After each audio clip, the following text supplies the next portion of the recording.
All right, hey everyone, this is LEGO Star Wars: The Complete Saga. It's an amazing run. It's genuinely like one of my favorite speedruns of all time. With me, I have, I'm Gamer Olive. I've been running this game for about 18 months now. With me, I have two other lovely LEGO runners. Do you want to quickly introduce yourselves? Hi, I'm Caleb. I suck at this game. I'm Craig. I don't even run this game. I just do Lego Batman. So, Craig is the LEGO Batman GOAT. Specifically, I believe you still have the world record for all Adam West in peril, which he ran at this very event last year. So now this game has a lot of cutscenes, which is convenient because it gives us plenty of time to explain things. So I might just start it now. So time is when I click new game here. So that's just in 3, 2, 1, go.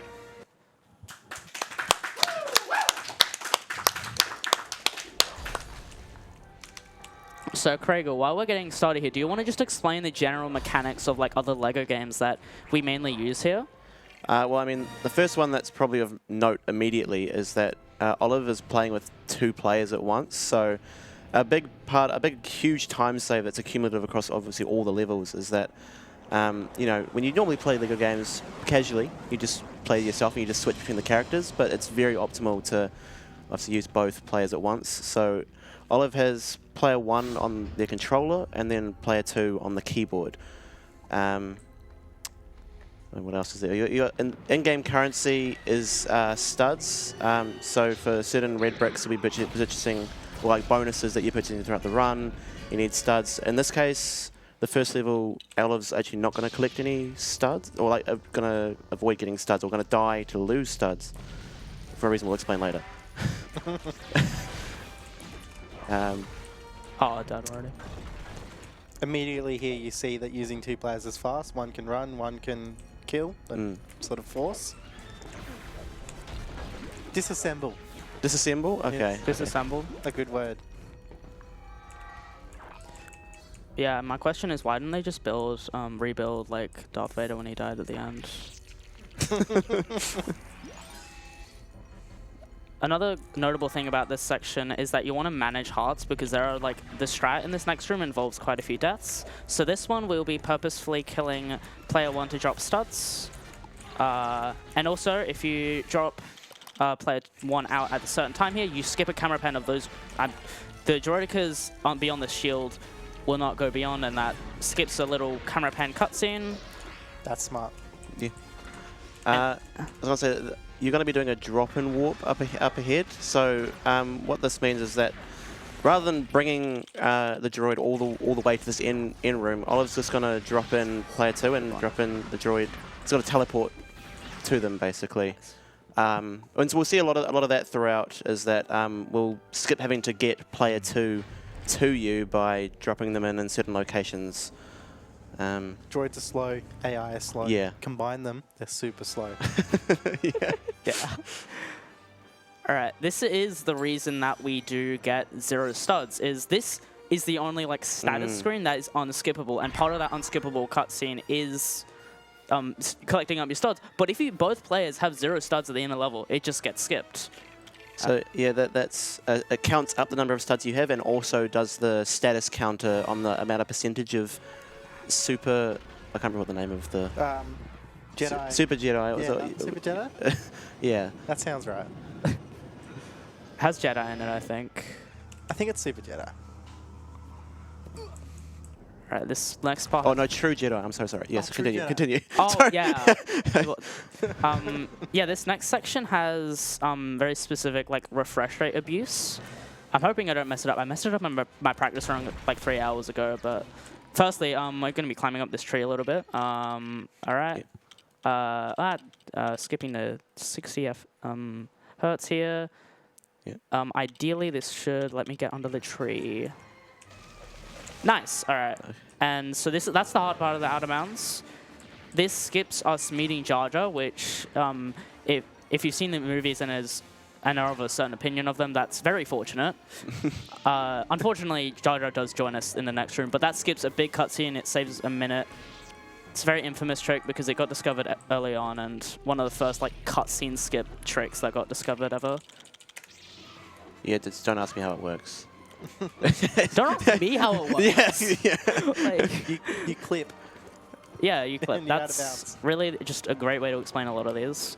This one, there are some Jar Jar Binks is a character that has an extremely high jump, and that's like kind of his unique ability. And you abuse that to just make some small skips here.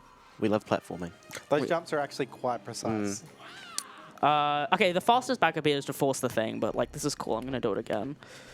Nice. Nice. Yeah. Then another thing here, another little tech we do is when you're just walking idly, like there's not much of a way to increase your speed. So what you do is you actually more optimize for heart count and not dying. And so you do that by moving the most, and that's by just constantly double jumping, whether you're a Jedi or a high jumper. And so, and also like another thing about death in this game is it's not very consequential. Most of the time you just respawn right back where you are, but as speedrunners we still want to avoid them because it takes 2 seconds to respawn, and that 2 seconds is like 2 years to speedrunners. So you also notice Olive picked up an orb and then started like glowing.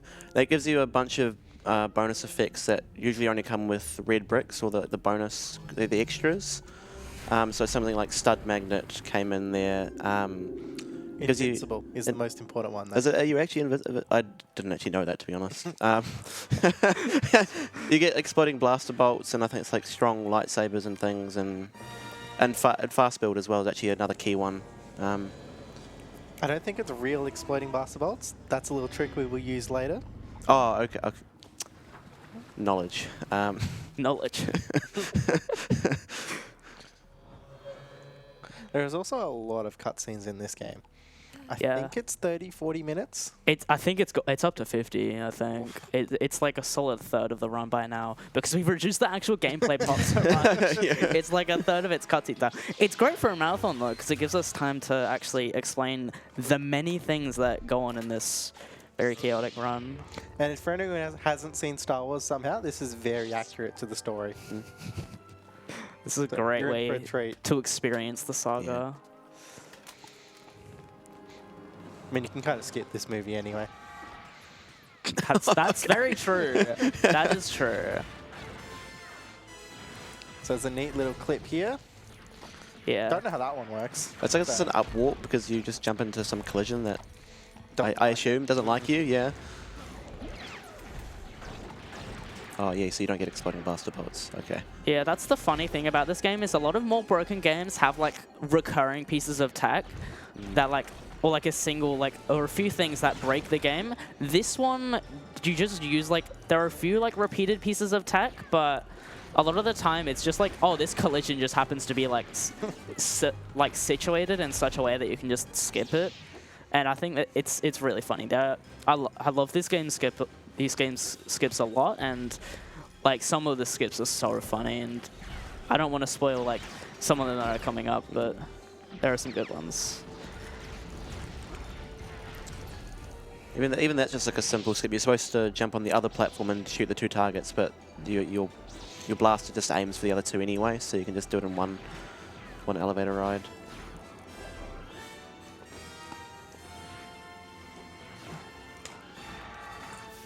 Nice. Right. So I think that's something to do with dropping out a player at the right time skips like a camera pan cutscene. Yeah. So that was very good. All right, so coming up is a little like auto-scrollery vehicle level, like replicating the pod race scene. And wait, you have to play 3 laps. I will assure you that we do play all 3 laps legitimately, so no funny business on any of them. So I guess while we have a bit of a longer cutscene, does the host have any donations or announcements to make? Thank you. No new donations right now, but I will mention that we've got a few upcoming donation incentives, including, I believe, a couple for this run. We've got for the Emperor kill at the end of the level, for doing it on the left or right side. There's a bid war. Currently, left is in the lead by $25, but if you have a preference on that, get it in. And then there's also an incentive for buying the disguises. How long is that open for? I will say that can be redeemed like any point in like first 2 hours of the run, and every time I exit an episode, if that incentive gets met, I will be buying disguises. Fantastic, you heard them. So there's only $25 raised for that one out of the 1,000 required. So it's got a way to go. But if you're keen to see the disguises, definitely get some donations in for that one. I believe Disguises puts like a mustache and glasses with like the nose on every character and also every ship. Yeah, puts them on a lot of the ships. Yeah. It's It- very Did amusing. ships? Okay. Yeah, no, I was watching Olive before, and they had the Disguises on the front of the Millennium Falcon. It's just a massive set of, yeah, I'm glasses sure and. that works. Yeah. I don't know what's coming for me anymore. Yeah, no, the funny thing about that incentive is that I have, before like today basically, I haven't done a full run with that extra on. So like I'm very like, I was like quite amused at times with things that the developers chose to put such disguises on. So I personally find it quite distracting. Anytime I've done 100% runs of other Lego games, if I accidentally turn it on, I will refuse to continue playing. All right. Oh. So this is legitimate pod racing right here. Yeah. So we're gonna be doing lap 2 really normally here. It's like it's really boring, and you can't. There's no way to lose 2 minutes here at all.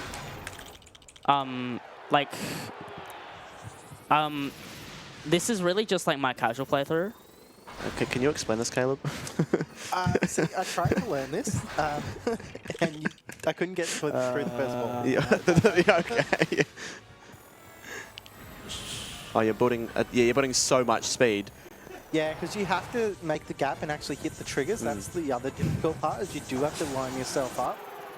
So I'm glad me and Saboba can have a really fair pod race where we're on even ground here. I mean, you can see like Saboba's just still right ahead of me. Like he totally didn't get like put in front of me like by the game when I reached That's lap crazy. 3. He kept up. Yeah, I respect it. I mean, everything I did was intended by the developers anyway, so.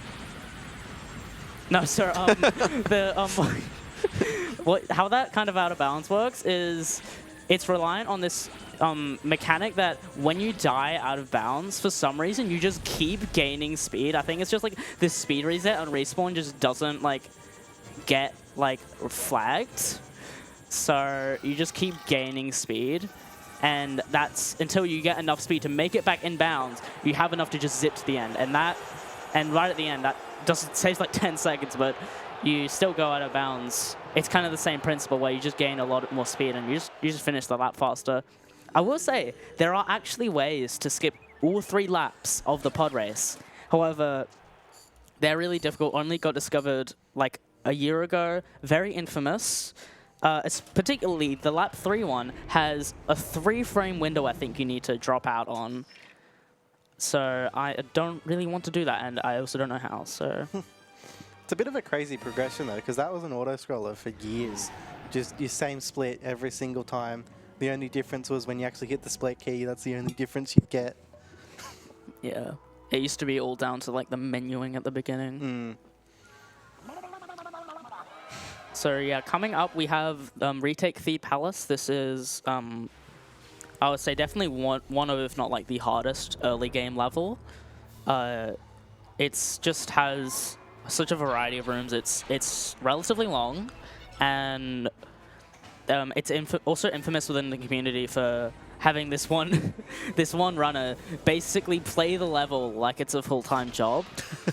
And he's pushed the level down a lot. Like it was what, like, I think he said he spent about like 50 hours on the level to reduce the IL time by maybe like a few seconds. So runners in the modern like Lego Star Wars community have just gotten like insane at grinding down levels like that, and I think that's really cool. First up, we got a clip here that only saves 4 seconds, but it can lose a lot more if I do it wrong. So let's hope that doesn't happen. This one you just line them up. Nice. Oh, Nice. That's the hard Didn't part. do that. I did that in my casual playthrough. I'm pretty sure it's just, you know, a collision of ship push you into wall and game don't like, so game Yeah. puts A you couple of times. through the wall. Yeah, it will happen a few times during the run. Yeah. The goal is basically get out of bounds.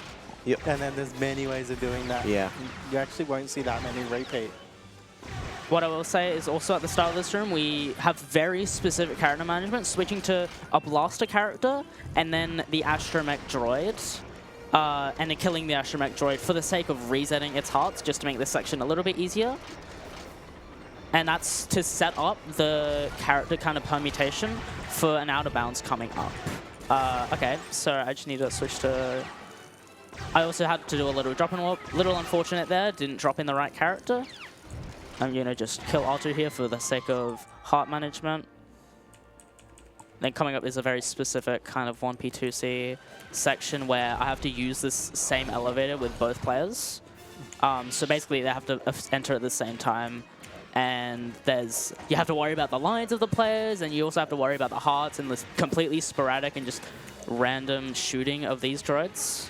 So a moment like this really shows off just how impressive 1P2C is. That's like managing the jumps, managing the hearts on both players really is just a testament to how far runners have pushed the Complete Saga. So this is supposed to be a puzzle, but you can actually just jump up. Yeah. All right, this is the out of bounds in question. So that was supposed to skip like a camera pan, but I managed to just not press it, release directions like a frame early. All right. So this is going to push him out of bounds. You kill the NPC character, and you position yourself very precisely such that the NPC character gets pushed as soon as they respawn, and that's past the loading zone.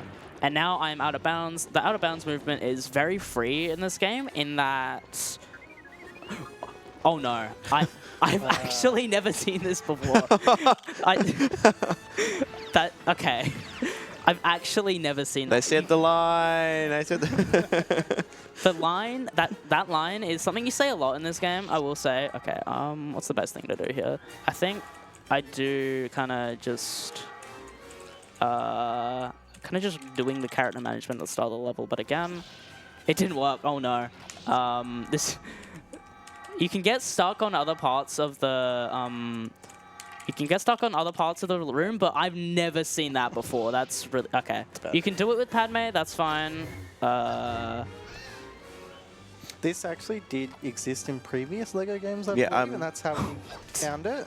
Oh, I mean, was this not the... I'm going to miss on. I don't know anything about the LEGO Star Wars 2 or 1, but I remember this being... It's funny, the number of tricks that get found in one game, and then they just get tested on all the same engine games, and then sure enough, yeah. It's also a bit finicky there. You can get stuck in that little, the thing you're supposed to use where the little character goes in and up. Yeah, You have to jump around it. That was like a solid minute time loss. Again, you get stuck in that little hatch, yeah. So what I was saying, the out of bounds movement, unlike me getting stuck just then, is very free because the out of bounds like kind of area in the game for some reason is sorted into these like layers which you can jump through. So basically, yeah, you can jump through them. If you stop moving, you'll start falling through them. I don't know why the movement's like that, because it's not like that anywhere you're supposed to be. Oh, yeah, Olive's just sniping the droids that you're supposed to do some platforming to get up to. Yeah, yeah. Yeah, that one, the targeting system in this game is really like rudimentary. Oh, if you leave that right droid alive, you can do like a camera pan movement thing. That's really cool, but I missed out on my opportunity to do that. There's still a good amount of character management here because you're trying to shoot all the droids, but also make R2 travel like super far here. Are you dropping in the second player to skip all those camera pans? There are a few things that can skip camera pans in this game. One of them is switching characters. And so you have like 5 characters right there that you just switch between as player 1 is moving through the room. Ideally, I think the fastest, like if you're actually good at movement, unlike me, is you can get like the second droid killed before the camera pans end.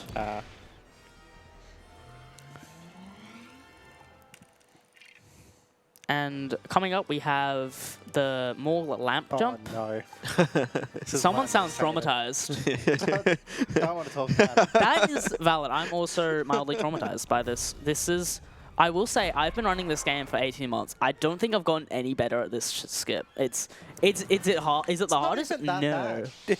It's just weird. No, it's like a semi-precise line, like spacing, where you under the lamp there's some like I think it's technically mechanically out of bounds collision, and like I said before, you can just jump through that onto the lamp, and that's just enough distance to skip the more It makes fight, 0 sense.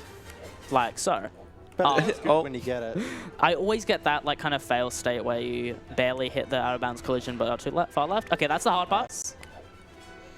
Clean. There we go. Yeah, I'll take a second try. Get into the cart here. It's not easy.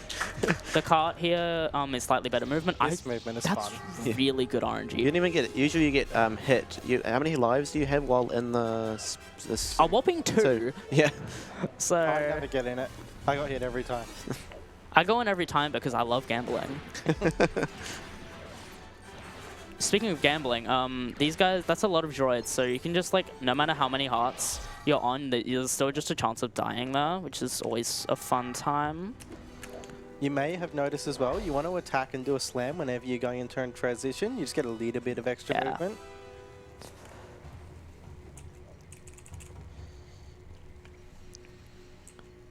This is one of the longer rooms without like a major skip. I say that actually, there is a skip that was discovered like a month ago that I'm not doing. It doesn't necessarily skip the sequence, but it skips. If you like do a stun management and like dying thingy, I don't really know how it works. You can skip the like. It's also RNG based, which is awesome. You can skip 1 or 2 of these commander droids, actually spawning in their droids, but like. Yeah, it's RNG based, it's weird, it's a very recent discovery. So I just kill them like so.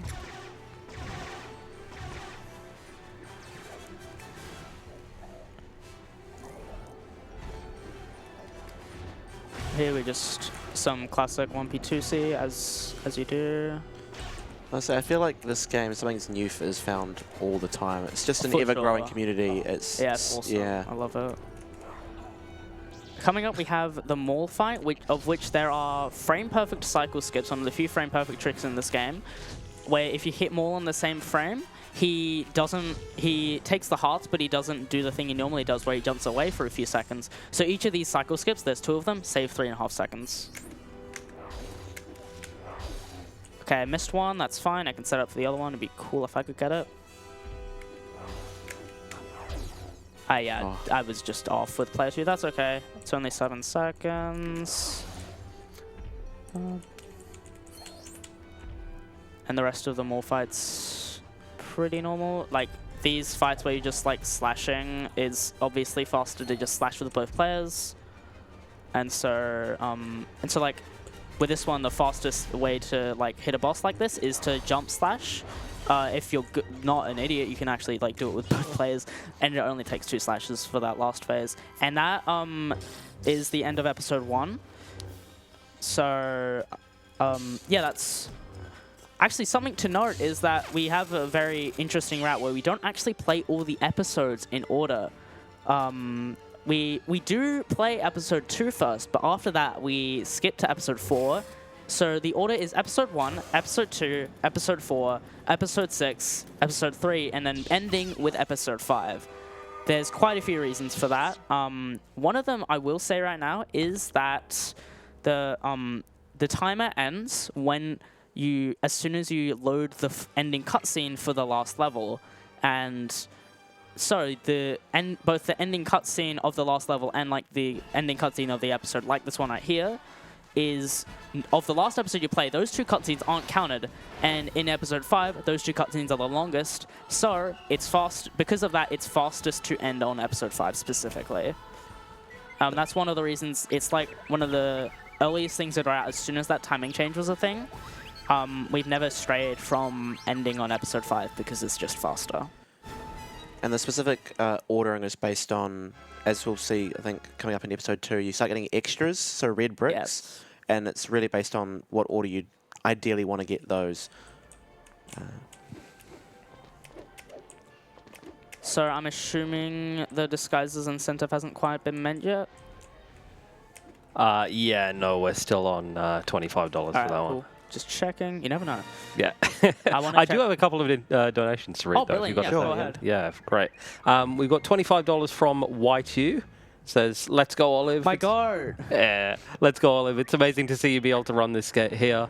Hoping for no hard locks this run. Don't jinx it. Yeah, I think we all are. I'm really looking forward to the Mos Eisley Spaceport in that regard.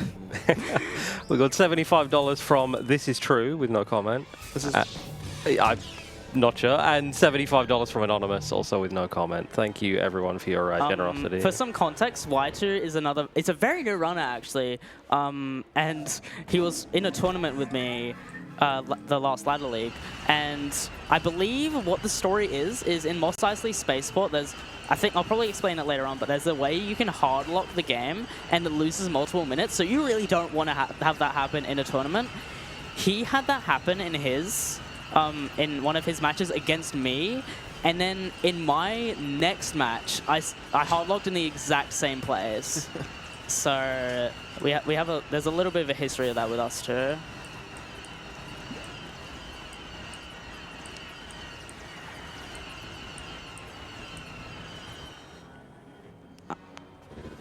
So, Craigo, do you want to just, while I'm playing the level, explain the general mechanics behind these vehicle levels? I mean, you've kind of got a set speed, so there's not really much you can do to speed up. It's in these sections where you've got some tasks to do. Obviously, you can speed them up. But of just the kind of semi-auto scroller sections, you're just flying through. In this part, we get what's called torpedoes, the purple orbs. And we'll often, in this level and future space level or ship levels to come, we'll need to use the purple orbs to just destroy things. Later on, we'll get a red brick, which gives us unlimited of those, but currently we need to pick them up as we go. And just constant spamming of bullets. So yeah. The vehicle controls in this game are quite clunky. If you've played this game before, you probably have your grievances with them. It's one of the many things is the turn circle is so wide. So often I'm trying to hit something. I'm just going around, God forbid, oh yeah, turning it should make it hit it. No, because the turning circle, I just go around it. It's very clunky to work with. And there's also just a lot of nuance to the ship mechanics that obviously the game just doesn't tell you about. But yeah, there's also just a very specific route to this room, with 1P2C managing the two players and what they can do. Hitting these lights is also... I didn't get screwed over there, which is nice, but they have a very bad hitbox. I don't know how that guy lived. That's okay. That's fine. Oh yeah, these pink/purple orbs are also rather janky. Sometimes they'll target correctly, other times they just decide not to, and they'll bounce around forever and then not actually hit the target. You'll notice Gamer Olive going right up next to them. Also, the interesting part about this is if you hold down the shoot key, you're at a set speed, but if you mash the button, it's actually faster, assuming you can mash faster. So we're doing it here. So if you do it like this, that's faster. That was a boss fight. You might not be able to tell, but... I think it's the longest fight in the game, honestly. I feel like they really should have cut it down.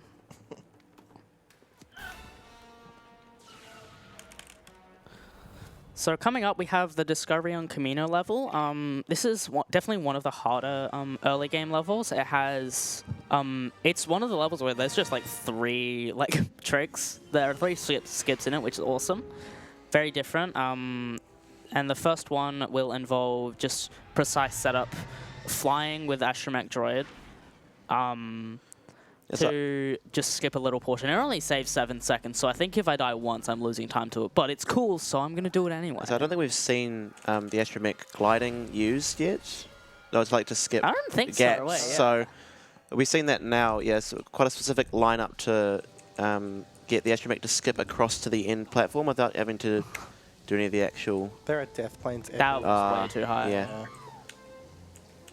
This one is a very, kind of kind of arbitrary visual cue. Yeah, that's Nice. All right, nice. This is another one of those where I tried it a few times and went, not for me. I died. Yeah. Gotta keep dying. All right, this next skip, again, it only... Probably the way I do it, because I have bad movement, it'll probably only save like 3 to 5 seconds, but it's cool. I'm going to do it anyway. It's like a whole like out of bounds. It's like 5 tricks in one. But like, again, the setup is just so long that it like doesn't actually save that much. The other thing you'll notice is forcing R4. Just gets you a better extra move, but you need to make sure you don't do it I too think I much. messed it up already, but I'm going to go for it anyway. Okay, so I'm going to try explain this. You get the R4 to have a safe spot there, and then you put R4 in a place that it's unsafe and it feels stuck. And so when you drop them out, the AI will make them jump back to a safe position, which was there. You force R4 to knock it out of the super jump, and then R4 stays out of bounds, and then R4 is able to navigate, or Oliver was able to navigate R4 around the outside. I think you nailed it. I think, cool, okay. I did mess up the setup. I'm actually surprised that still worked, but I'm not complaining. And this is going to be the first instance of drop-in warps, yes. So the game's going to think that Oliver's in a certain room, and so by dropping in player 2, R4's going to drop into the next room, which we actually want to get access to, which we shouldn't have access to. We skipped like a whole like cutscene. Like I don't know who this guy is. Like, yeah. I don't know why we're chasing him. I don't know what we're doing here. Relevant to the rest of the story.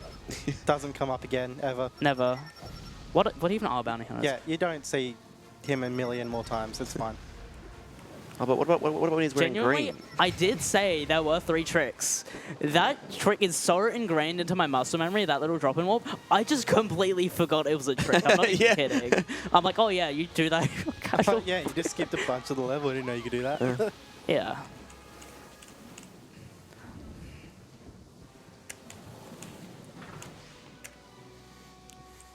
This one's just some pretty basic 1P2C before the other trick that I didn't forget about, because it's actually not the easiest thing in the world. Camino clip where this one also skips a cutscene. If you do it right. If you do it right. Yeah. Definitely messed it up before in the past, but yeah, you can skip the cutscene trigger.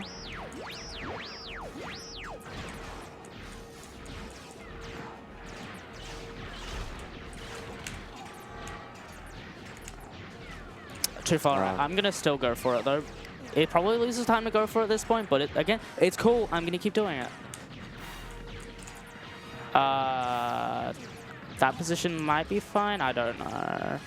That's too far left. Awesome. This does not save that much time. But okay, I'm actually... I just got it accidentally. Wait. What? Sorry, I just got it accidentally. I know how it works. That would have worked, but like that's not the setup at all. I think you're supposed to force it up, and then it lands back down, and then your safe spot's on the ground, and then it pushes you back up though, and you die, and then you respawn inside the bricks, which I think push you through the wall. Yeah, and then somehow you just manage to get that without the normal standard process of doing that. So that's... I think I just happened to be in the good position when I died in my frantic attempt to recover things. Yeah. And Never know then who this guy is. Yeah.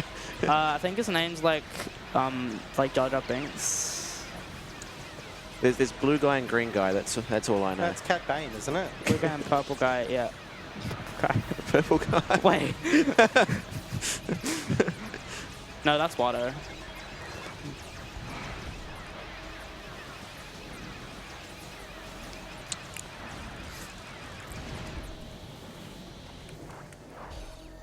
So coming up, we do have like this solid 40-second cutscene and the first like minute-plus cutscene coming up. So if the host has any kind of announcements to make, now would be a great time.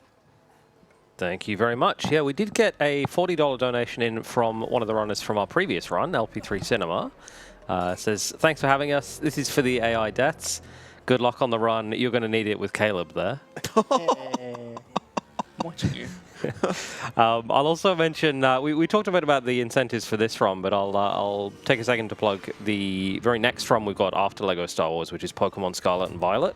There's a couple of incentives for that game as well. First off, to choose which game to actually run, Scarlet or Violet.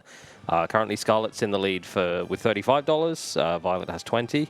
So if you would like to switch that one over, get the donation for that, as well as naming the playable character in Pokemon Scarlet and Violet. Currently, the only option we've had so far is Hector with $40. But if you've got a different name you want to see for that, definitely put your donations towards that. What happened to name? That was a great name. What happened to Sten? Clubbu might have some problems with that. Yeah.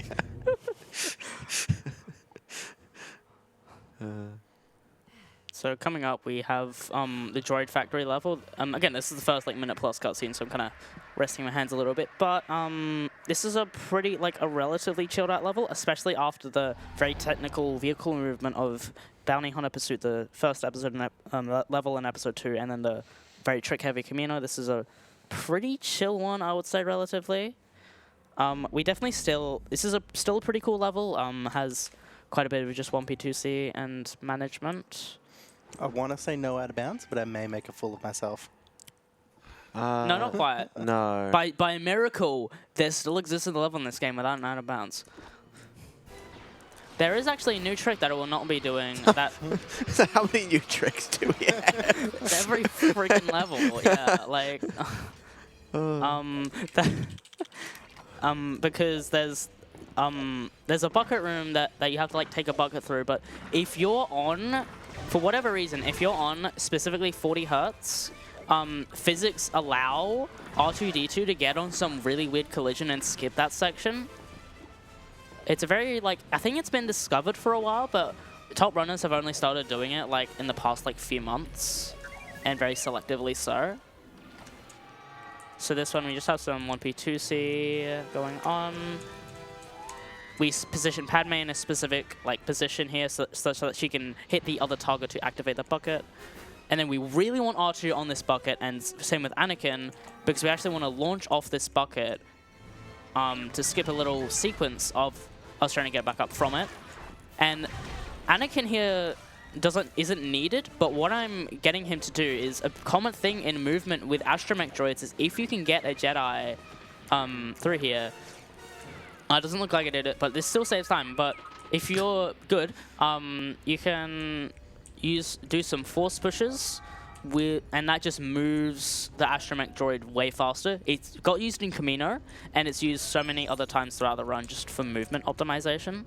I love how you hit that that panel just through all the debris there. Oh yeah, that too. That's another one of the things where I'm I've run this game so much that I've just forgotten that that's not normal. Alright, what I just did there is another thing that's used quite a few times. It's called Ghost Hearts. If you die and you hit a screen transition during the time when you have no hearts, you get the state called Ghost Hearts, and what it does is you're basically just invincible, which is pretty nice. The state does go away if you no way. No. Oh wait, no, sorry. For a second, I thought I was soft-locked. I realized I just literally forgot to shoot something. I'm not even kidding.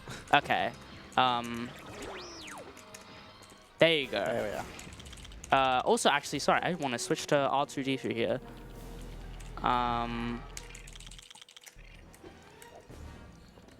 And this is just some warps. Another drop and warp, yeah. And then another little warp here, specifically timing such that you can get C-3PO over here a little bit quicker. It didn't work. I don't know where this guy is. What? It's stuck. That's second. This is on 2 now. That's never happened before. You also note that for some drop and warps you have to have specific camera angles to kind of be able to load them in.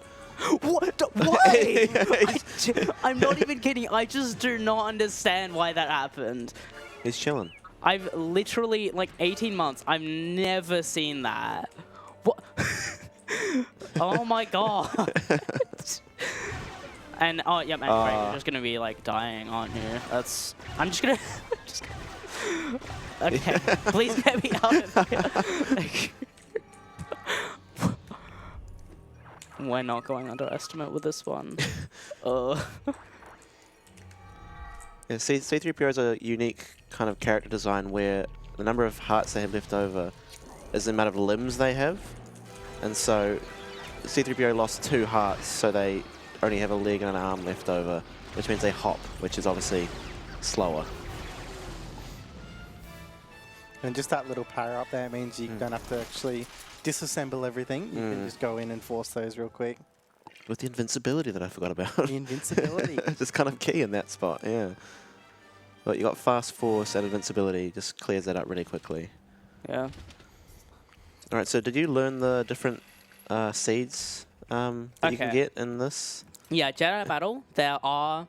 okay, so there's an RNG section where you all around the arena there spawns 6 droids in 2 waves. 6 droids that are spread randomly around the arena. There's a route. There's certain... However, both if you don't reset the game on episode 1 and if you reset the game on episode 1, there are different like seeds you can get and memorize. I will unfortunately not be able to do that though because of the setup. I've had to stick to a route I haven't played, so I will just be going by still deliberate strat of going in different places just looking for droids, not knowing where they are. But before that, we have 3 little pillar sections where I'm just going to be, now that I have Padme in my party, I'm just going to be constantly shooting with her while taking care of these Droideka shields with my Jedi character. This is kind of tricky to play optimally. This one, we're spacing them out deliberately such that if everything goes well, while the Droidekas are moving, they don't have shields on, and if I can time it right, okay, yeah, that's cool. Or that can just happen. I mean, I haven't seen that before. that happens all the time. But I love when my power-up just goes through the floor. That's right. Padme can still 1v1 a super battle droid with their fists. She's goated like that. So this one, we're taking a very deliberate path downwards. We're also getting as many power-ups as possible. We know where so many of the power-ups in this level are. They're quite often in these little bombs. So you see one of the 6 droids is right here. Gonna go to the left. Just constantly shooting, just hoping to spot one. And then we're gonna go to the right. You do want to make sure you stay close to the center because you will do quicker loops. See, I don't know about this RNG manipulation, so I had to learn the normal stuff. Okay, so that's the first wave. This is almost the trickiest. The first wave is almost just harder because the only enemies are red droids, which have like there's so many other droids. The only difference is like their color slightly, and so they can be quite indistinguishable. So we go to the left there. I like to move the camera around just to get a better view. And now we have the blue droids, which are slightly easier to spot. So that's 3 of them. Oh, hey, they're all nice in a clump here. That's good.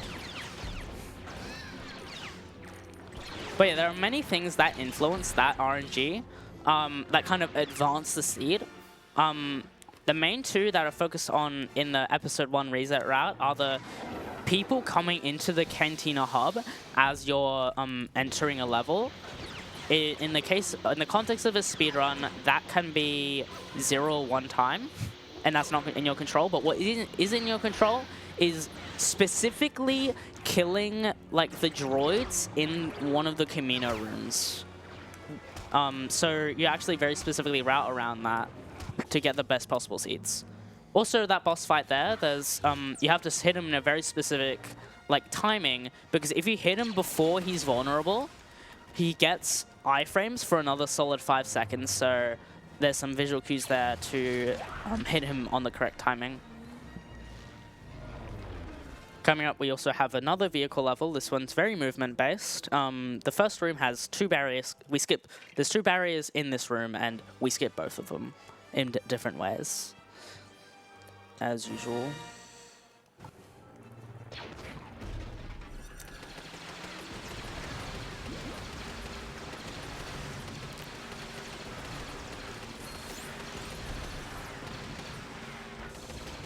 With this different headphone setup, I am realizing how very different kind of sound design the vehicle levels in this game have compared to the rest of the game. Okay, that one I was just angled the wrong way. So you want to take kind of a very deliberate line and angle and do a little barrel roll to the side and just skip that barrier. For some reason, that one requires one of the bombs, one of the generators to be off, because for some reason that changes the collision.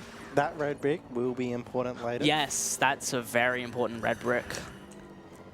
It's That just didn't drop in. as I say, it's quite nice that it's we don't have to go out of our It's way actually to a get really the easy really one. important red brick for the run. So This one, a barrier is good just by dropping in, because specifically in vehicle levels, when you drop in, player 2 drops in like basically exactly where player 1 is, no matter where they are.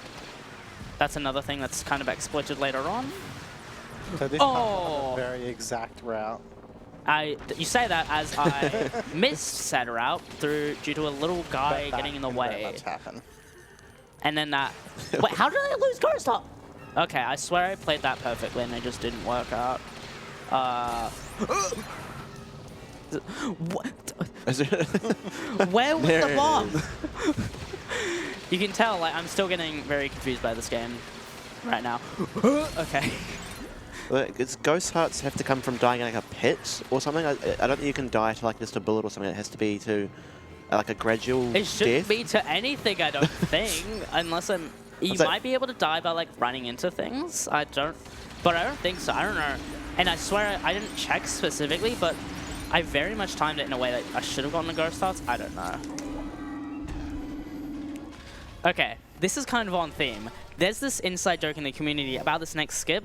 It's known as Dooku Christmas, and you say it's Christmas. I don't even know where it comes from, but you say it's Christmas if you miss this upcoming skip, which is a one try, it saves 30 seconds. It's not hard. I should not be missing it. So hopefully, like, it doesn't become Christmas for me, basically. Sounds like you're just jinxing yourself 10 times It is over. Christmas in July. True. Yeah. Actually, maybe we should just... It's Noobs' fault if I miss this, okay? It's Noobs' fault. There's going to be another collision push out of bounds scenario. As you do. Yeah. Alright. God damn it, I'm nervous now. So you want to be really careful with your drop in here because you want to hit the trigger, but Yes, not the okay. wrong- I got scared for a sec. I shouldn't be popping off. Thanks, guys. That's not hard. It doesn't matter. Could you do that? Yes, that was actually Oh, you did it? Okay. about 50-60%. It's, Well, it looks impressive regardless. So when I think it works fine, it doesn't work. So I'm like, oh god. All you're supposed to do is just wait till you can see them on the next screen, and then it should hit the cutscene trigger instead of the other trigger. But it's still the other trigger being the one that spot. triggers the Dooku to cause the gate to close down or something. Yeah, Yeah. You don't want that one because then you just have to do the entire room.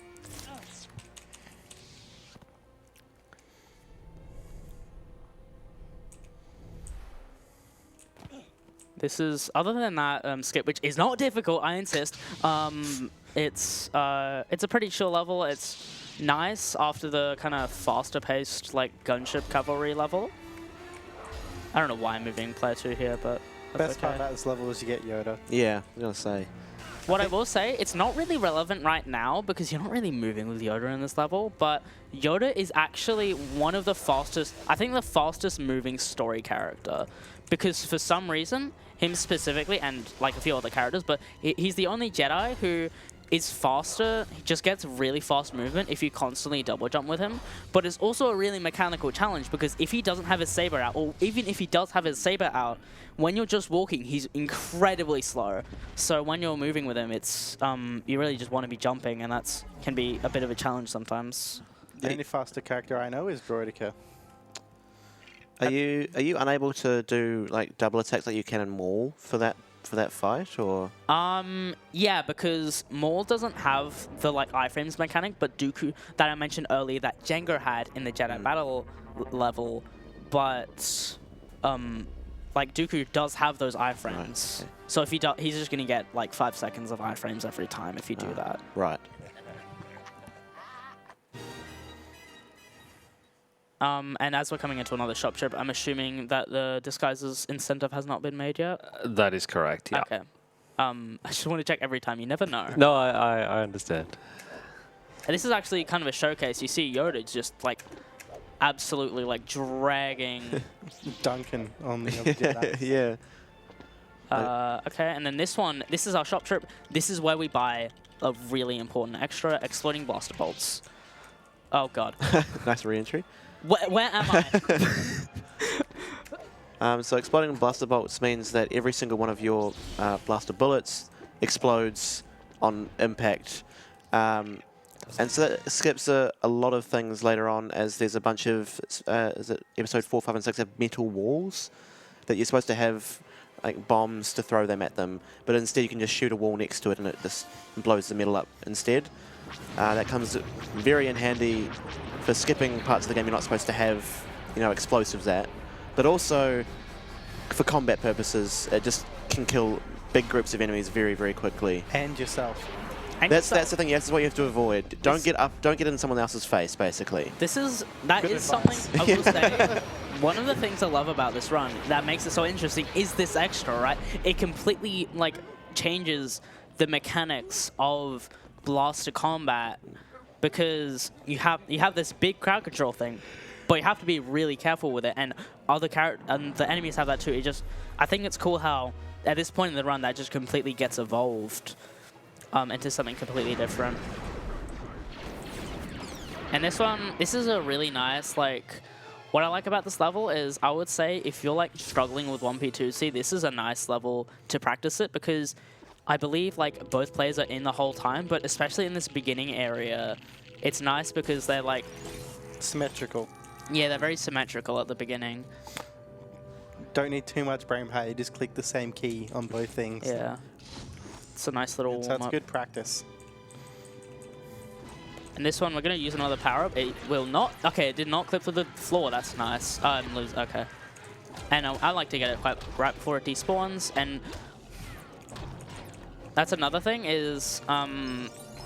we quite often use power-ups, especially in the original trilogy levels, to abuse the mechanic of faster building, because, you know, it's faster.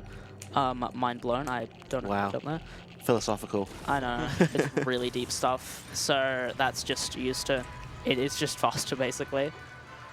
It's a very small time save, but it quite often doesn't lose any time to like get the power up because the other player is doing something. This one, we're going to turn the exploding blaster bolts on, and you'll see these stormtroopers just explode. And that completely also skips that kind of bomb. Yeah, they explode from a blaster bolt with exploding blaster bolts. This game is so unintuitive.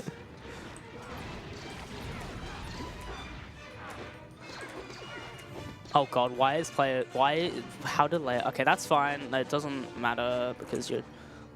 This one, we have an abuse of iframes and also like a hard reset because you have a little bit of downtime, so you just do this, as you do in your free time. And then that just lets us use our iframes to clear the stormtroopers with ease. Coming up is we have a trick known as Super Crane, where you have to rescue Rebel Friend and he gets a bridge, but you don't do that because what you can do is there's this crane in the room that you can use to pick up C-3PO, but you're supposed to do that later in the level. But also, you can not get C-3PO off the edge and grab him at the same time, and that just skips that whole sequence because you get him early.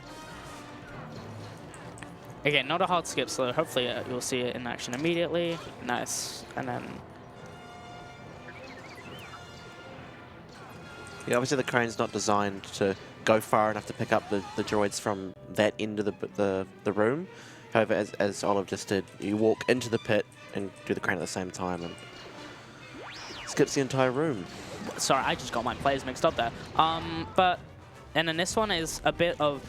This is a cool... I like this room because what you're doing is the bottleneck, as we call it, the thing where, like, you're supposed to be moving him faster because his task takes the longest time, is actually R2-D2. Even though our Rebel guy here is actually doing more, the task that we should be prioritizing is actually getting R2-D2 over to the panel. So we're just like kind of protecting R2-D2 and doing everything we need to building these things to get C-3PO over, while R2's moving across to there. That one we just have a little bit of character management done by a few dropouts. Okay. The game likes to do that, just randomly not drop out player 1 when you drop out player 1. I've never seen that before. That's number 3. Number 3 of that's never happened before. It's a much smaller thing, but like, come on now. Especially in high-pressure environments, this game loves to just troll you for no reason. I think that's just Lego games in general, honestly. Oh, yeah. You lose like 20 seconds to the stupidest things is, yeah. But it's why we love why we love the Lego games though as well. It makes them interesting. It makes them entertaining. Definitely makes it interesting.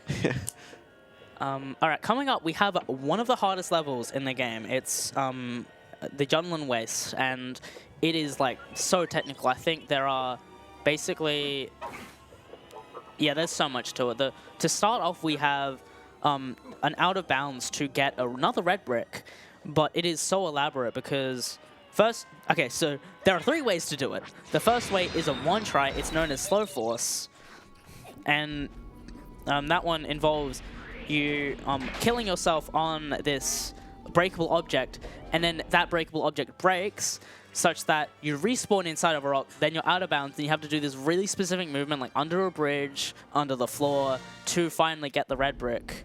But if you mess any of that up, you're just like, you can't do it anymore because you've broken the object already. Then the backup to that is doing, I forget what it's called, but it's a jump over the transition and then onto the floor, but that loses 10 seconds over like the faster one. And then there's another strat again where you instead use a satellite dish. That's the one I know, the slow one. I also know that one, but I haven't done it in like a year, so. We won't need it, it's fine. You won't need it. No, yeah, because I'm just going to get this. You will, yeah. For sure. But we get this red brick entirely just to speed up the force, which will save us enough time throughout the run. I know there's a specific part as well where you don't have to disassemble the enemies and kill the enemies. You can just force it instead. So it is a nice one to grab. I think like one of probably the biggest times as it impacts is in Dagobah at the end. Yes, yes, so. that as well. Alright. So you see, now I'm out of bounds. Very specific movement, so. Oh. Okay. Okay. Okay. Oh, still. That's the hard part, I think. Can I jump? Okay. This one rat's tailing me. I don't know why. This is very specific movement with both players. Okay, my line's a little weird, but oh god. Okay, nice. All right. That's fine. Nice. That's the one try trick. I was scared there. I Yeah. didn't realize you could drop out. Yeah. That's what I was doing wrong. The number of times in again Lego games you go do some out of bounds and then get stuck somewhere and you're soft locked and you just can't call in your other player without having problems. So the interesting part about this level is once you kind of do one out of bounds, you won't have C-3PO and R2-D2. You have to do all of the out of bounds. All right, coming up is this. Actually, I should probably hit the jump first, and then I'll explain it. I don't know what this is. Let's see. Do you walk off and then do a slam, jump slam, which Like your slam kind of gives you a little bit of extra height, which allows you to like. Yeah, so jump I up just in. do the slow version where you walk over the woolly mammoth thing. Oh, yeah. And then you do the slam off of that. Yeah, that trick is basically frame per so that is understandable. Only saves 8 seconds, but I think it's like the fastest reattempt anyway, so I think you can do like a solid 10 attempts or something before it loses time. Which is nice. And then as a little break from the skips, we have a little MP2C section. Oh god, okay.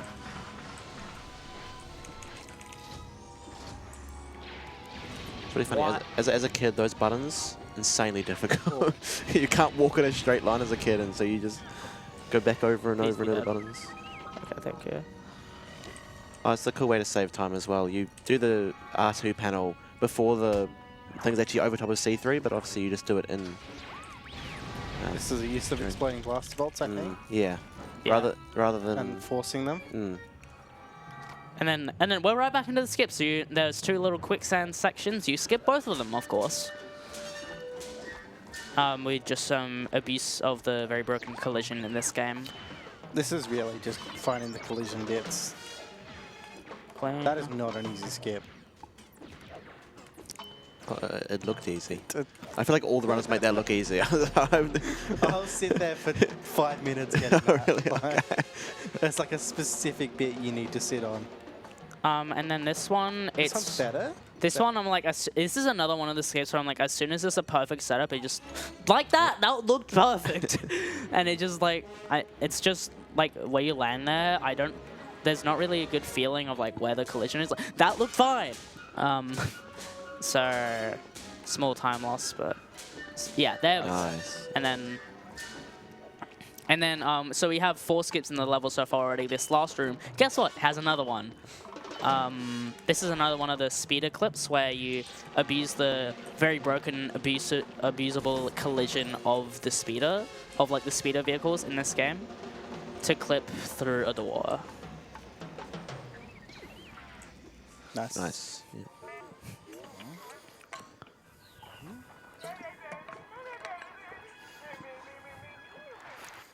Help me, Obi-Wan Kenobi. You're my only hope. Is that a New Hope? That's a New Hope, yeah. Okay, cool. Just wanted to see what you think. So coming up, we have the Mos Eisley Spaceport, which starts with another speeder clip, and then another like. This is one of like the funniest skips. I really like it a lot. I will say it's the first of 3 times we do a specific thing to a specific vehicle. So it's a good one.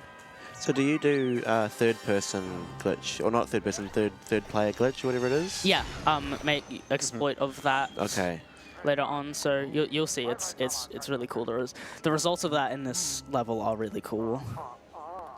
It's another unexplainable, or for me, unexplainable trick. I have a rough idea, I will but explain it afterwards, but I think it's best like viewed just like unknowingly what it does. Yeah. Which is why I'm being so vague about it.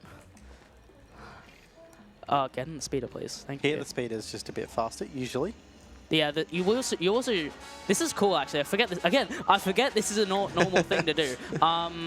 Is you just, if a player is in a speeder as you enter the next room, I don't know why this isn't clipping. You keep the speeder, so you just have it in the next room, and it's so fast.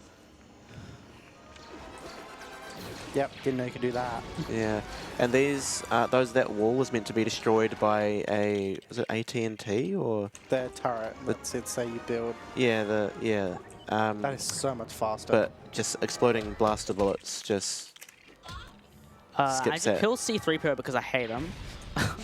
And you'll see he's a bit broken. So basically, let me just get this done. Very specific movement to actually get him to behave onto these buttons. I don't think he's showing up. Nope. Okay, that's fine. I can just... Yeah, what is he doing? You have to set up a very specific camera such that he actually is like goes on a corner in the right angle. And if he like goes across the corner, he just barely hits one of the buttons. If he wants to show up again. Okay. I don't know what's happening. It's just like I'm just taking the wrong line, I think. So for some reason we've just caused C-3PO to just constantly be moving. Was it a certain direction? I'm not really sure what, but there we go. There we go. All right, so what I've done is, he's walking himself into the wall. This is a weird side effect of what I've done. I've actually given C-3PO the keys to the Millennium Falcon. So that's gonna, we magically got it from Han Solo here. He's supposed to have the keys. He's currently unaware of the fact that they've been stolen from him by a protocol droid. And so that will be used to, since the goal of this level is to get the Millennium Falcon, we're going to actually use C3P to just get in early, just warm up the vehicle a little bit, you know, in like the Aussie winter. It kind of like, I think the engine could use like the extra like time to warm up before we use it to travel across the galaxy. So we gave C3PO the keys to make it enter a bit earlier. And so we'll just, yeah, just let this speak for itself. I'm so confused what's happening. Have you not seen this? No, I completely different stuff. This is cool. Well, I remember this must be first found. This was Alright, awesome. so we just wait for him to get in, start the engine. Yeah, there we go, that's the level. Yeah. So, yeah, like, we just end the level because, like, the Millennium Falcon's ready earlier because we gave him the keys. I mean, it's reasonably true. The Millennium Falcon is ready, and it's just that the like Obi-Wan, C3, R2 are all currently spawned in when you're playing as Han Solo and Chewie. And since C3PO is still moving straight forward, if you just set your camera to a certain position, they're spawned in where the Millennium Falcon is. C3 will just run straight into the trigger for the end of the level. Yeah, because what you used to do is you used to force R2-D2 into the trigger. You have to do a bunch of like player management, and you have to actually get to that area. Yeah. And it skips the boss fight, but that skips a lot. That skips a lot more, yeah. Before we figured out how to give the keys to C3PO, I will say, like, there was a really cool skip where we like had to push R2 past the cutscene like a boss trigger. It was a really cool skip, so I kind of miss it. There's also a really cool skip with in that very first section where you go into a corner, and then that forces, I think it's an enemy, to like open the gate. I love that. I love auto glitch. I miss. That's also something I miss. I should have just done it in the run, even though it's slower. Honestly. Yeah, I was disappointed when you didn't. There is another use of that later on, which I'll point out when it happens. So coming up is this Rescue the Princess. This introduces a mechanic of Stormtrooper helmet dispensers and disguises. And what that does is there are panels throughout these levels which need a Stormtrooper helmet to open, and there are these dispensers that dispense helmets for these non-Stormtrooper characters that they use. And it also de-aggroes the Stormtroopers, but if you get hit once with the Stormtrooper helmet on, it comes right off and you have to get another one.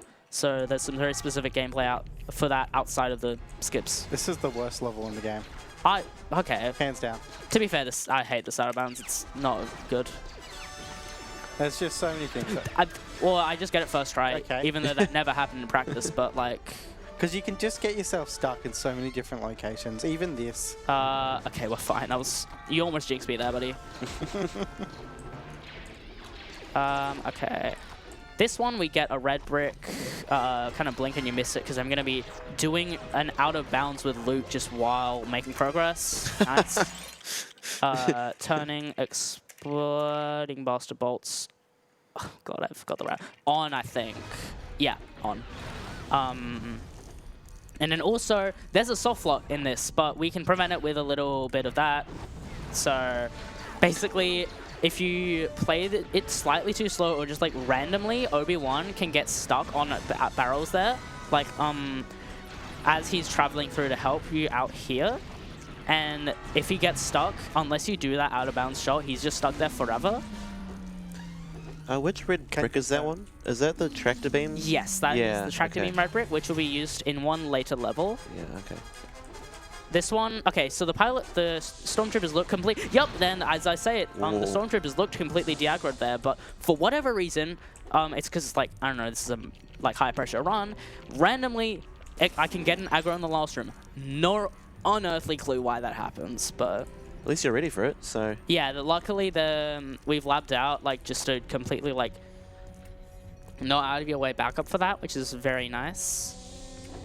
And so we can keep the... You see how now that I have a Stormtrooper helmet on one of the players, and Chewbacca is extremely convincing disguise. And unless I do something aggravating, like building, or like just something progressing the level, the Stormtroopers do not aggravate on us. And then that's very specific movement, and then getting towards the end here. As we're getting to the end of this level, we do have time for some quick host announcements. Absolutely, yeah. We have had a couple more donations come in. Really? We heard from LP3 Cinema earlier. We've had another $40 from the other runner of our previous run, Bamford. Says, shout out to the awesome AI players that died on Nicktoons to raise money for charity. Good luck to the upcoming runners. And we also got a $66 anonymous donation. It says, execute this oddly specific donation amount. Not yet. Please, yeah, well, maybe I should have waited for episode 3 for that one. Please put towards buy disguises. Let's get it happening, and good luck with the rest of the run. I feel disrespectful. I feel like I should be like paying respect to the many AI characters who I'm killing, and also that are dying as a result of speedrunning. Very respectful, guys. I appreciate it. So coming up, we have DSC. This is also one of the hardest levels in the game. There are a few skips in here that I won't be doing because it relies on your monitor allowing a 40 Hz refresh rate. It breaks the game in a few ways that I exploited it in this level. But even without those skips, this level is so intricate because of that helmet mechanic. Specifically, there's a mountain. There's this, like, it's not a mountain really. It's like just a tall room, but we call it a mountain. And it's very infamous for killing runs, especially if you lose your helmet, because there are just so many enemies and it's so chaotic and so terrible. It's known as Mount Ripmore because it's known for killing runs. So, hopefully we don't lose our helmet there because things can get very chaotic very quickly. This one's just some specific 1P2C to get a few things done with a few exploits to streamline things a little bit. So this one, we're just... Luckily, Han Solo has a dodge mechanic. So if you are spamming shots, he automatically dodges bullets. It works like 60% of the time. So with those buttons there, you're supposed to go get the vehicle from underneath, but if you use 2 players, you can just do it in one go. And that one was... Wait, what? And that is just like... I don't even know how it works, but if you just like specifically go neutral and like spam jump at the right time, you can just like get a jump off that grapple. What do I normally do here? That's what I normally do. Also, I don't know how this hasn't been mentioned yet. Han Solo and specifically Lando, who play in the final level of the game, have a movement quirk where it's actually faster for them to constantly be jump rolling. So you'll see me, whenever possible, firstly, just play as Han Solo because his movement's fast. And also just like you'll see in a minute as I'm moving through a longer hallway, like just constantly jump rolling because he just... I think it's because you get a boost every time you jump roll, but that's counteracted by an animation of them getting back up, and Han's is just so quick that it's actually faster to do jump rolls. So just as much as you do skips, I think they're normal. Me just thinking watching Han Solo do jump dives, I thought that was just normal gameplay. So I didn't even think about it being technically a speed tick, because it's just so... Does it look cool? It's glad it's faster. Yeah. Well, I think it looks cool, but it's faster because it looks cool. Yeah.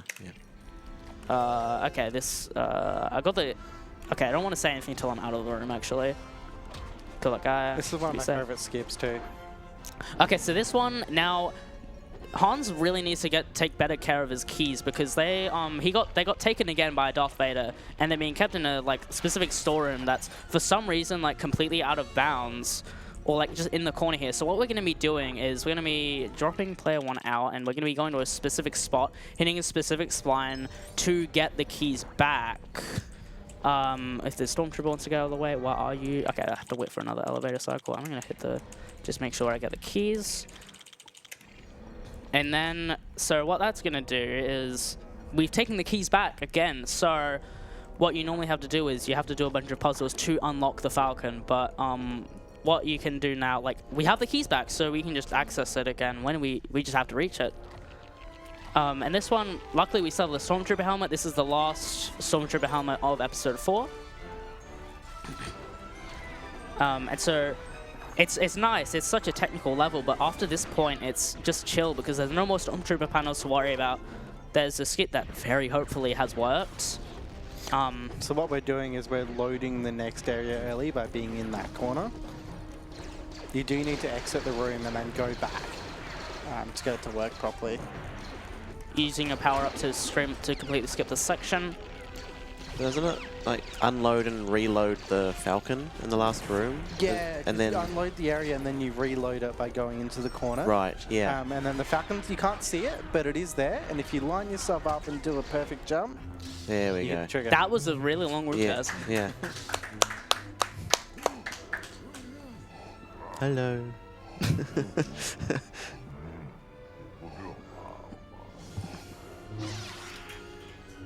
Alright. So coming up to the end of episode 4 here.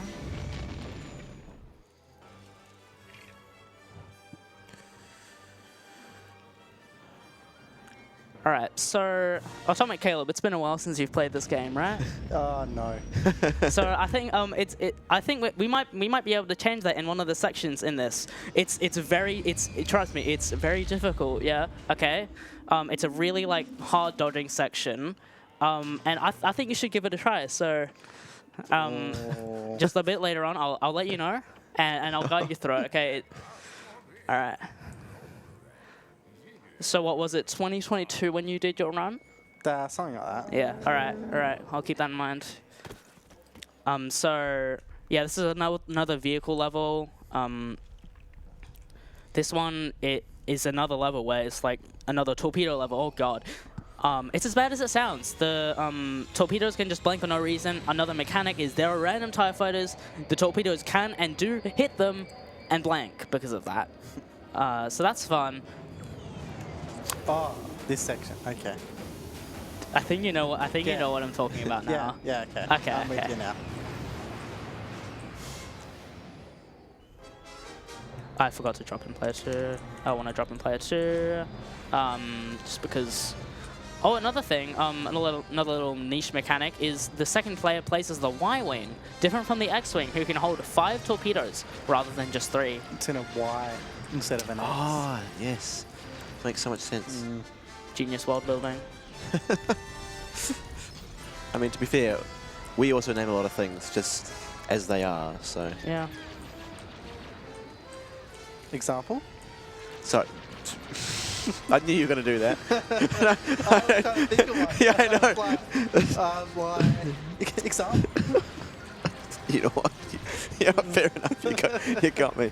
I thought I was being so clever. And then I started thinking about it a bit more. I'm like, oh, actually.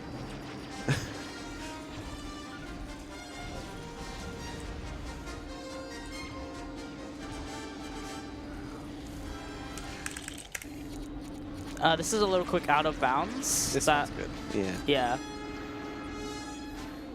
So I was missing it in my practice run. Hopefully I don't miss it here. so you don't enter the room far enough that doesn't allow you to go back out or something like that. This camera sucks though. All right. Okay, got it. Okay. All right. If you could just get up here for me, Caleb, Atomic Caleb, just go ahead and grab the controller. And what I need you to do is I need you to just hold up on the D-pad. I always do it like this. Okay. If you learn to put it upside down, it's easier. Yeah, it, upside down, it actually manipulates the RNG of the game such that the bullets don't hit you. So, so like, if we just like... Well, not even close. Wait, what are you doing?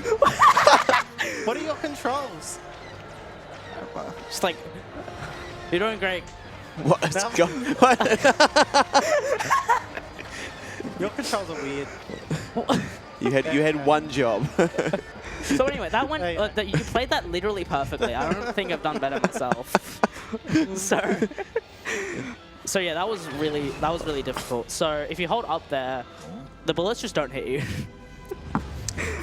If you hold on. Yeah, if you hold up. I was just glad you entered the section with a torpedo so I can actually finish the level. I appreciate that. That's how long it's been since I've played this. Yeah, I can say. Please hit. Feeling Please hit. which direction to fly. Anyway.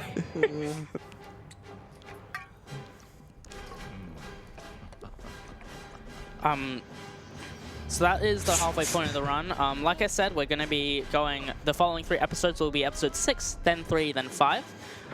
And yeah, this mid-game, episodes 4 and 6, is very, like, especially episode 4 and a few levels in episode 6 are pretty nightmarish, to be honest, especially in like a high pressure scenario, because so many things can just go completely wrong.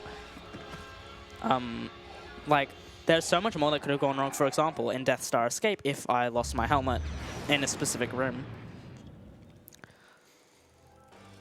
As we're heading through to the next episode, we do have time for a few donations and announcements, if you have any. Sure thing, thank you. We have had a $5 donation just now from YouTube Tutorial Enjoyer. Says, hey Caleb, long time no see. When are you watching my videos mid-run again?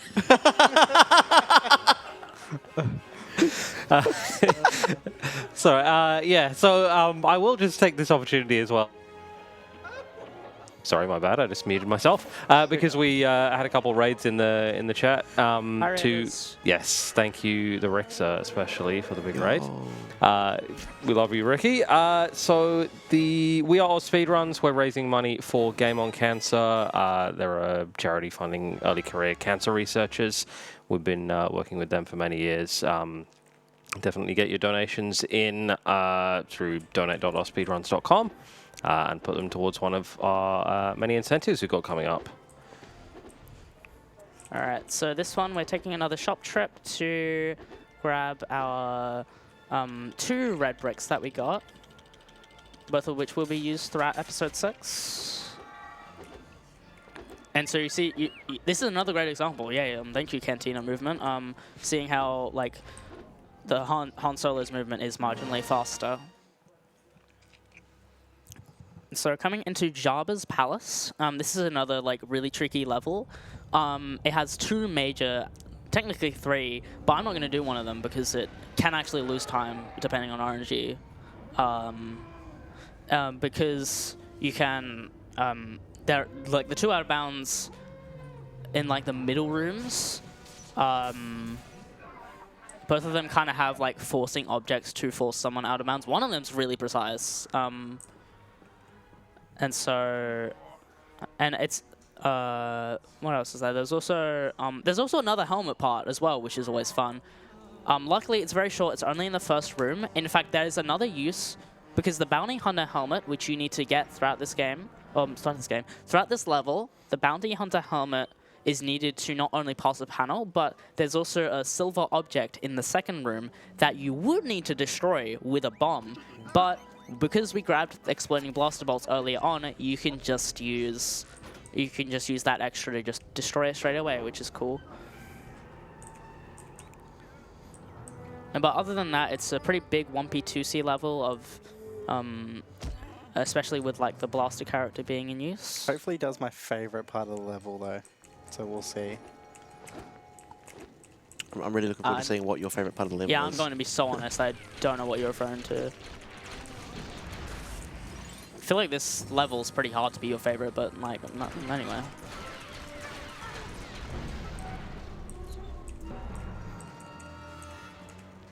Build the disco thing, Yeah, right? come on, surely, sure, yeah. Of course. This is my favorite part.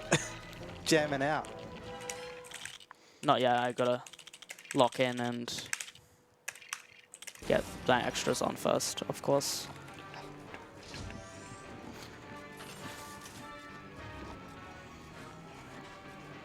So yeah, that's one use of the panel, and the next one's just later on in the room. Do we get to see the dancing, the air guitar? Yeah. Yeah, we go. There he is. Yeah. And they're gonna stop that now, and they're gonna go after the oh, okay. That's so terrifying, because if you lose your helmet, you just lose so much time.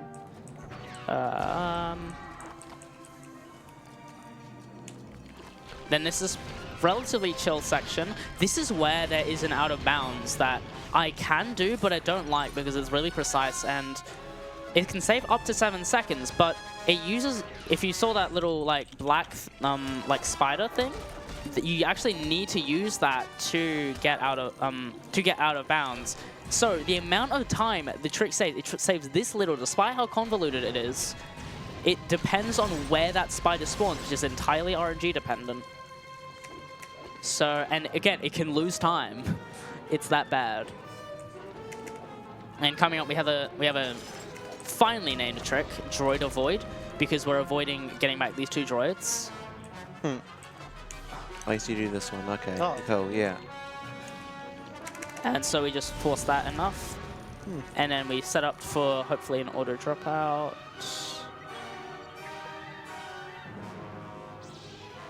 Very nice. I really hope I don't go in. I just jinxed myself, didn't I? I was about to say I hope I don't go in bounds here. I didn't. That's all good. It's one of those things where it's like it's never actually happened, but if it does, it's really bad.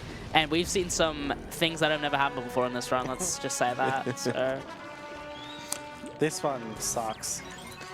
I'm gonna be honest. My setup is dependent on the cropping of the monitor, so I'm hoping it. Oh, nice first try. Yay. That is, I think, one of, if not the most like precise, position precise things in the game. You can sit there for 5 minutes lining that up. I've seen people doing it for 5 minutes trying to line it up. me. Yeah. Probably. I really hope my timing's right. That was barely good, but we 4 take years those. ago.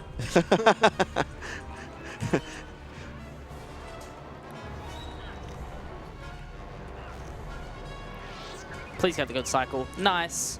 Yeah, that's fine. The kind of line the Rancor takes to its position of death there is dependent on the exact position where you get the Gamorrean. If you get him far enough up, he'll take a good cycle, but if not, he'll... Every other time, I swear, 99% of the time for me specifically... Oh no.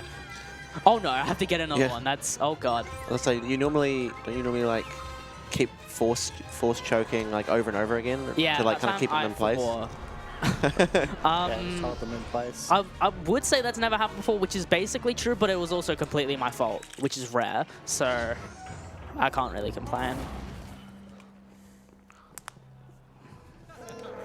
I lied also. I said Spiderless, the one we just did, was one of, if not the most precise,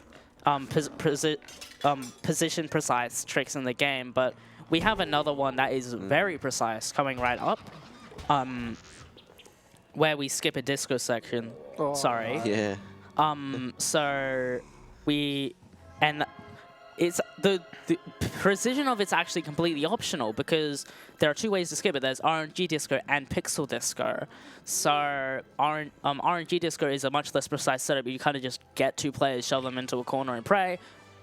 But the problem is on the praying part. You don't want to, because it can just get screwed over because of RNG.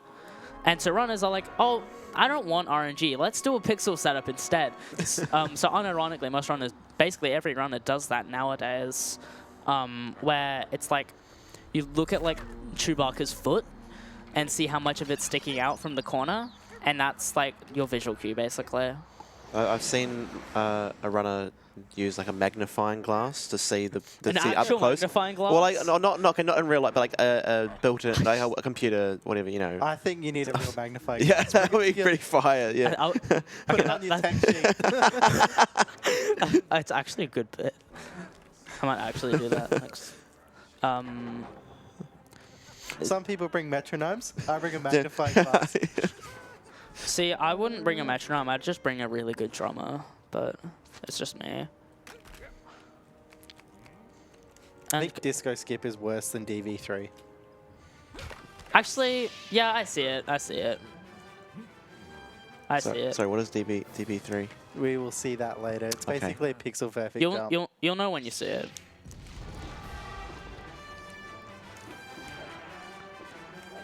And that's just a jump that we That's just a normal thing people do. Yeah, of course. Yeah. No, that only saves like 3 seconds. It's not necessarily difficult, but I've had my like past strokes on it, so I'm glad it didn't happen that. Well, this is Green Man. So we saw Blue Man like a while ago. This is Green Man. Green guy. Yeah. I think Purple guy pops up in the sequels. Oh god. I think this guy has like a baby like Yoda or something. I don't know. Yeah. Oh, he's gone now, so it's just... We'll He's never got- see him again. No. How was that guy alive? This level's also very, like, a key part of it is heart management because, like I said, deaths in this game lose about 2 seconds each, and speedrunners can't have that. So, I'll be looking to minimize bad deaths, and the thing is, that's this level's very RNG. Oh, how did you slip? This level's very RNG dependent, and because there's so many enemies and they just shoot quite random cycles, and whether they hit you is also very random. Also, there's another jump actually. It's kind of precise. It's called topless because you skip getting like the top lever. So you said, you know how earlier you said that deaths take about 2 seconds? It doesn't seem very optimal to die there. Oh, sorry, I didn't notice that actually. I really appreciate it, Craigle Bagel. Oh, also earlier we Olive pulled 2 levers at once. You might not be able to tell, but to obviously overlap the cutscene, so both those platforms came out at the same time. And as Olive said, the topless means you avoid having to pull the other lever that's up the top to get the third one out. The more you know. This is another skip here. We just spaced our jump out correctly to skip a whole puzzle. If I'm good, yay. Yes. To skip a whole puzzle of like activating some platform. This is the disco, so everyone get out your magnifying glasses. If someone, I swear to God, if someone bought an actual magnifying glass, that'd be so funny. I'm not kidding. I'm going way too far left. You see, I'm at a very, very healthy posture. If you work like an office job, like back at home, like just start employing this posture as you work. Your body will thank you later. I think that's good. I see his toe question mark. Barely too far up. The great thing is you can redo this one over and over again. Thank God. Yeah. Yeah, I love that. It makes me go insane. How quickly you can just I'm just gonna. your head against the wall. I see his. Yeah. Okay. Yeah, Right. nice. Very good. Second try, but yeah. I'm sure Caleb's taken 5 minutes to do that before as well. Minimum. Yeah. And then this is Cocoon End Room. Pretty heavy on the 1P2C. Again, very random with the enemy management. But I think it's a cool room because you can just see like the 2 players just being pretty evenly matched and how long their different tasks take. So we'll see Chewie getting the upper little box here. We'll see Han take care of it. How did I get that many spawns? That's not normal. 3? Really? Okay. Anyway, that's okay. This is also another example of explosive blaster bolts. Oh. Usually you can't destroy these things. You need the cannon at the top, but instead we can just... C3, where are you? Okay, you're over there. Glad no one overreacted. This is so slow. Okay. So those are 2 very stressful levels. One, this is a very RNG dependent level with its fair share of pretty precise tricks. A lot of variance in this one. Then there's also Jabba's, which has so many really tricky out of bounds as well. Luckily, we have a way calmer level. However, it starts with an absolute dreaded. It's completely frame perfect, hardest trick in the game, but it saves so much time that people just go for it anyway. So if it's the hardest trick in the game. It's definitely the hardest trick in the game. Very precise jump. It's known as flower jump at the start of Speeder Showdown. So I really it'd be really cool if I get it first try, but I don't know if it's happening just because it's so precise. And yeah, people this is very, very infamously the hardest jump in the game for sure.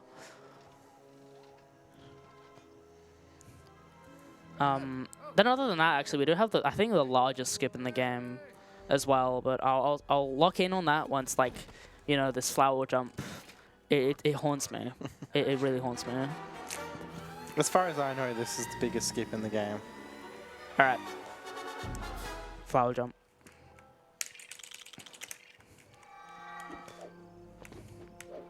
It's there free. we go.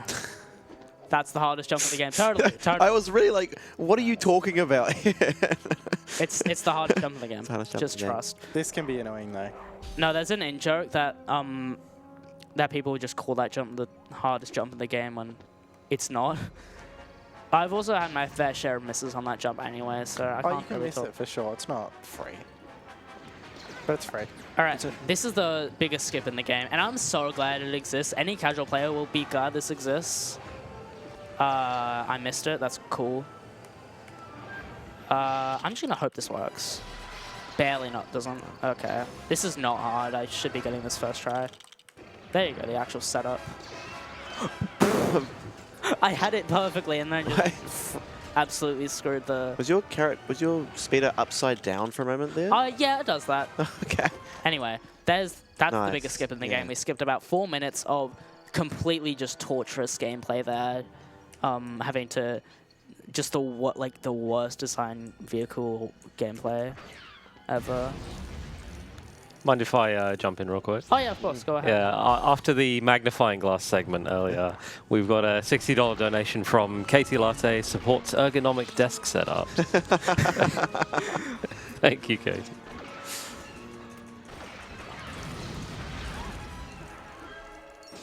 Oh, and we also have a $40.01 donation just come in from Quagsire. It says, put this donation towards making the character name for Scarlet and Violet SP Halkeri. Thank you. Thank you for the donations. I am just not paying. Oh, there's a cool strat here where if you pull the lever and jump out at the same time, if the AT is barely on the right side of its rotation, it'll move to the other direction, and it's just a faster line. It'll move automatically to the next target really nicely. And then this one, you get some nice movement to end off. Now, I believe we have a bid war for the next one. Yeah, bid war's coming up. I'd probably cut that off in about 5 minutes, but I'll let you know when I want that confirmed. But yeah, about 5 minutes to get your Emperor bid war donations in. So get them in now if you want your side to win. Yeah, currently we're on $25 for left side and nothing for right side. So. Do runners have a preference to which sides they find it easier, or is it really? What I'll say, this might appeal to one or the other side. Left side is closer to cannon, but right side is slightly faster. So there's a little bit of a trade-off there.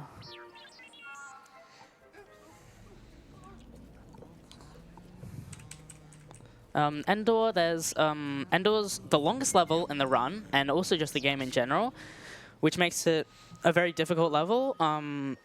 It's very 1P2C heavy. It has one of the biggest 1P2C optimization sections in the game. I think the biggest, actually, with the end room bunker. And also, there's a big skip that saves 22 seconds in the middle, but it's also really hard, so I haven't implemented it into my runs yet, so I won't be doing it today, but it still has, the alternative is still a really cool 1P2C that I like. And this is another one of the levels where just every room has something really special. So to start off, we have R2-D2 doing some interesting flies. We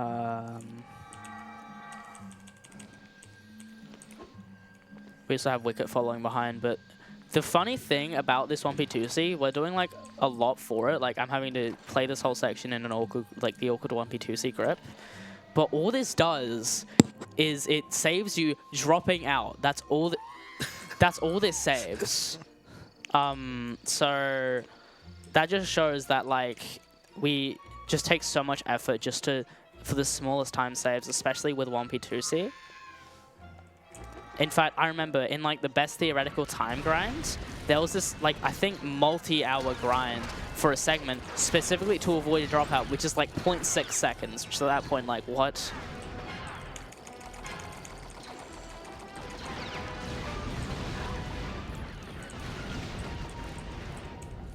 So this one we have some nice...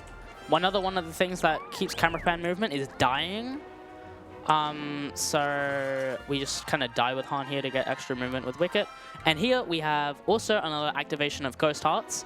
And this is especially vital because this just activates Ghost Hearts for the rest of the level. Which, again, like I said, it's the longest level in the game. So it's just a solid 4 to 5 minutes of segments where you just don't have to worry about damage on one player. And it's very cool.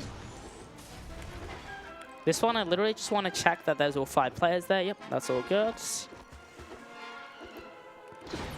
And then Here, I don't know what causes C-3PO to be closer or further away. That one was very nice. Okay. Normally he's like on the other side of the screen. It's like, okay, so I just lost like 3 seconds for no reason. This is very specific character management to be on the specific buttons, because if you mess that up, you'll just have completely like screwed up routing, and that can be very unpleasant to deal with. Here we have a pretty cool 1P2C, like, and here we want to have Leia. Okay, R2D2. So we want to ideally have Leia and Chewie as far as possible, or as close as possible. Sorry, it somehow worked. Okay, I'm not complaining. Such that if they are too far away, Leia will go up the grapple and for some reason just go back down and ride it again. Don't know why it happens. The skip that Olive didn't do is quite a difficult platforming section where you get both Han and Leia up, jumping some quite precise jumps over the poles to get over the gates, and then doing something where you just push Han up the hill basically somehow. Yeah, it's some weird rolling. Yeah. And then this one, it abuses a tech. Actually, Craigle, could you maybe briefly explain the tech of super jumps while I just perform one right here? Wait, let me. I mean, it's similar to the one we did back very early on episode 2 with R4. So the safe position of Chewie was on the roof, and so then we got Chewie stuck in the corner by pushing up against him. He doesn't really like that, so then jumps back to the safe position, and that goes through the trigger for the door. So we switch to Chewie as that happens to hit the trigger.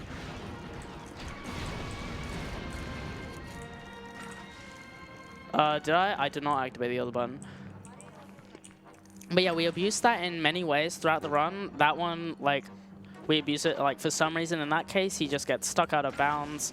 And that out of bounds section happens to be right on the transition to, yeah, just happens to be right on the transition to actually hit the next room. Which I didn't realize it just gets stuck. I thought you had to time it really well. So that changes how much I think that skip is how impressive it is. Bro just stays there. It's very nice. Oh, okay. Yeah, that's helpful. So no. What did I don't? So that was really stupid of me, because what I should have done is delayed until Chewie could move to the right there, such that I can actually skip a camera pan. And that's because, again, like, there are certain few things I can skip camera pans. It's like getting dropped out is one of them. No, oh, that's unfortunate. That's a small time loss, but I think that's fine. This could be really bad. Yeah. Okay, it was not that bad. Okay. Okay, so that's a trick known as Wicked's Grand Adventure. Again, very nicely named. Okay, don't drop in. Where you just, like, you're supposed to go on a whole, like, grand adventure with Wicket through, like, the tunnels to a whole puzzle. But if you line yourself up, you can just drop and warp him.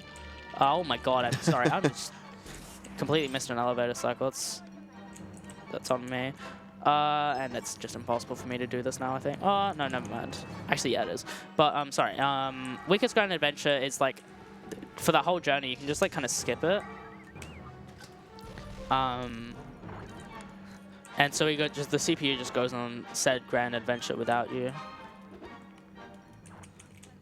So now that we are approaching the end of Endor, I would probably like to cut off the Emperor left or right side kill bid war. So if I could just get the results of that. Yeah, no problem. We are still at $25 for left, so it will be left side for that one. So we'll be doing left side, the canon one. I say the right side is slightly faster, but it's only 0.5 seconds faster, so I guess it does not matter a lot.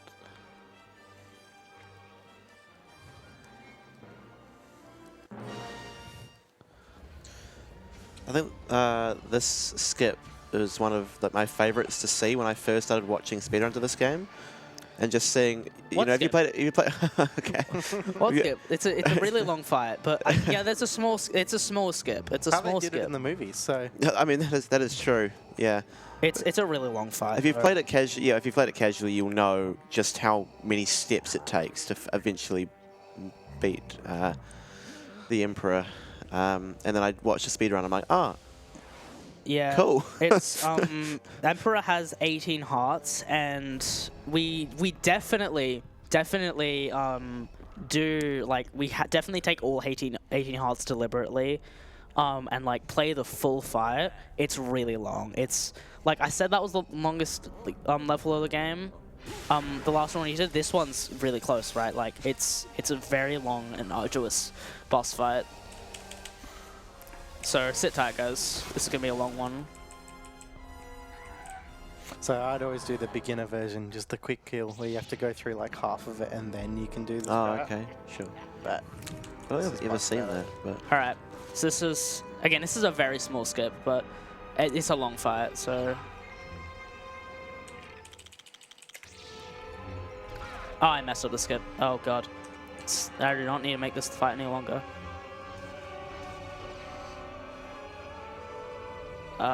So just do this, and this is how you're supposed to do it. Okay. And it's over. Nice. That's the whole fight. Shortest level for gameplay in the run. It's just over because we just like push him into that would normally kill you as a player. For some reason, it kills bosses as well, just instantly. And so that just, regardless of heart count. And the ironic thing about the skip, this is why it's such a favorite, is that the Emperor like how you're supposed to end it is you're supposed to slash Emperor, I believe, in the center part of the level, but especially if you guys voted correctly, did left side. That's actually basically identical to how he actually dies in the movie because Darth Vader throws him off in that exact side. So I just think that is very funny.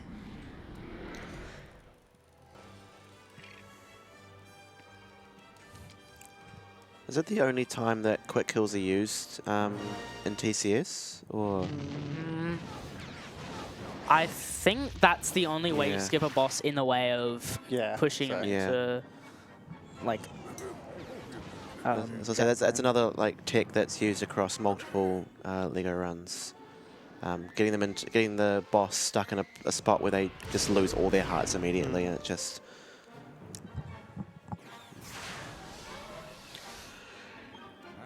We've got a $45 donation from our very own Kenora. It says, "Good luck, bestie. You sure star those wars fast. I believe in you. Please put this towards the Scarvi trainer name Tinker Talcary." Will do. Thank you, Kenora. Alright, this is a very big RNG section where every ship that spawns has only a 33% chance of spawning with a torpedo, and we need 8 of them. And in here total. you also see the benefit of having what's called a tractor beam, is that you'll see that blue light shining out from the ship. So that will attract the TIE fighters and things close to us, so we can really easily just shoot them rather than having them fly all over the place. it would be nice here to have infinite torpedoes, but it just doesn't quite line up with the other. Well, you say rooms. that. We actually do get the infinite torpedoes extra later in the level, so you'll see that coming up. Yeah, but No, unfortunately, that's right. Yeah, it's in this level. Yeah. You want the infinite torpedoes for the level, you get it in. That's right. Did I yeah. just... I just double targeted. That's just really stupid of me. Okay, you just need one more. I've kind of been having a drought. I don't think this is... I believe there's a tech called you can juke the torpedoes Yeah, if you manage to get both players to kind of come in the vicinity at the exact same frame. Yeah. And then they both get the torpedo at the same time. I assume it's not really, you don't. I Do go runners for do them. you do go for them? Okay, okay. You see, like, me kind of move my ships such that I can get them. I occasionally do. There was one absolute fluke where I was, like, randomly in a run, I just got 3, and it got, like, a 1-3 extra in 1. I'm like, okay, I guess this is a PB. But, yeah, they're frame perfect. They're tricky. Good runners, like, top runners, can get them, like, go for them way more consistently, but they're tricky. This is a much more linear section. It still requires some very deliberate torpedo management and gameplay such that torpedoes hopefully don't blank. The end of this level is really hard though, so... I do don't get apologize if your headphones are at a loud volume. Like I said, the sound design of this level especially is really bad for it. The sound effects are extremely loud and abundant.